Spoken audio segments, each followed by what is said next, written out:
ఈరోజు మీ ముందు మాట్లాడే అవకాశం కల్పించిన పవన్ కళ్యాణ్ గారికి, చంద్రబాబు నాయుడు గారికి, మీకు అందరికి కూడా నమస్కారం. మరి ఈరోజు లిక్కర్ గురించి చెప్తే అది టోటల్గా గవర్నమెంట్కి ఎంత లాభం వచ్చిందో జగన్మోహన్ రెడ్డి గారు కూడా అంతే లాభం వచ్చింది అనే విషయాన్ని మీ అందరికీ తెలియజేసుకుంటా.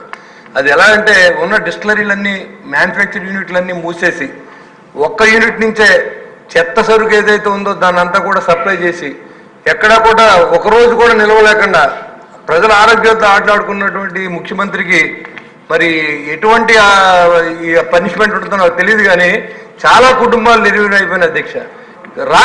టోటల్గా ఏంటంటే ఏదైతే స్పిరిట్ ఉందో దాన్నే సప్లై చేసిన సందర్భం రాష్ట్రంలో తెలుసు.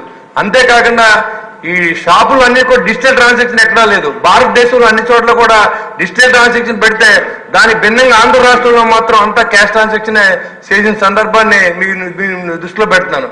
ట్రాన్స్పోర్ట్ కాంట్రాక్ట్ కాదు అధ్యక్ష, ఉన్న మ్యాక్డల్ యూనిట్ ముగించేశారు. ఏదైతే ఇంపోర్టెడ్ మద్యాలు ఉన్న యూనిట్లన్నీ ముగించారు. ఒకే ఒక యూనిట్ వాళ్ళ కన్సర్న్లో ఉన్న యూనిట్ల నుంచే మొత్తం సరఫరా చేసి అంతా వాసుదేవ్ రెడ్డి గారు వాళ్ళ మనిషే ఎంత స్టాక్ సప్లై అవుతుంది, ఎంత అమ్ముతున్నారు అనేది కూడా లేకుండా డిజిటల్ ట్రాన్సాక్షన్ ఉంటే తెలిసిపోద్దని అంతా క్యాష్ ట్రాన్సాక్షన్ లో మొత్తం అంతా కూడా జగన్మోహన్ రెడ్డి గారి ఖజానాకి వెళ్ళిందని చెప్పి ఖచ్చితంగా చెప్పొచ్చు అధ్యక్ష. ఎందుకంటే ఇవాళ ప్రభుత్వం చెప్తున్నా సిగ్గు లేకుండా మేము ప్రభుత్వాన్ని నడిపిందే మందు అన్నారు.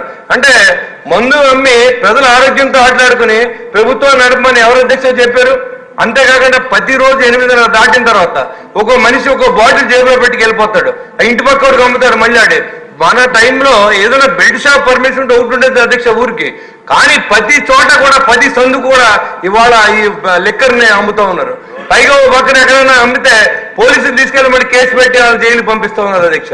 కానీ ఇలాంటి దుర్మార్గమైనటువంటి ఈ చరిత్రలో ఎవరు కూడా ఈ ముఖ్యమంత్రి చేసినాడు, పాత ముఖ్యమంత్రి ఏదో జగన్మోహన్ రెడ్డి ఉన్నాడు ఆయన చేసిన దురాగతాలు లిక్కర్లో ఇంకెవరు చేయరు అధ్యక్ష. ఒక గంజాయి ఆంధ్రప్రదేశ్ గాను, ఒక లిక్కర్ ఆంధ్రప్రదేశ్ గాను, ఆ లిక్కర్ తాగి ఆరోగ్యం పాడుతున్న కుటుంబాల్లో ఉసురంతా కూడా ఇలా తగులుతుందని కూడా నేను తెలియజేస్తున్నాను అధ్యక్ష.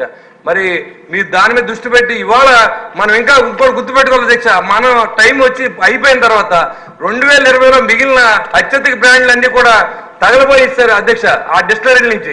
కానీ ఇంకా మనం ఏదైతే ఆ మందు అమ్ముతున్నారో అదే మందు ఇంకా మనం పర్మిట్ చేస్తాం అధ్యక్ష. దానివల్ల కూడా మనం ఇబ్బంది పడతాం అధ్యక్ష. అది కూడా దృష్టిలో పెట్టుకుని ఇది వరకు ఉన్న బ్రాండ్స్ అన్ని కూడా ఇమ్మీడియట్ గా స్టాప్ చేయించి ఏదైతే మంచి బ్రాండ్లు ఇవ్వాలనుకున్నా అది కూడా పాలసీ వచ్చే లోపలనే మనం దాని మీద యాక్షన్ తీసుకోవాలని అధ్యక్ష మిమ్మల్ని నేను మనస్ఫూర్తిగా కోరుతున్నాను అధ్యక్ష. Thank you very much. Somireddy గారు,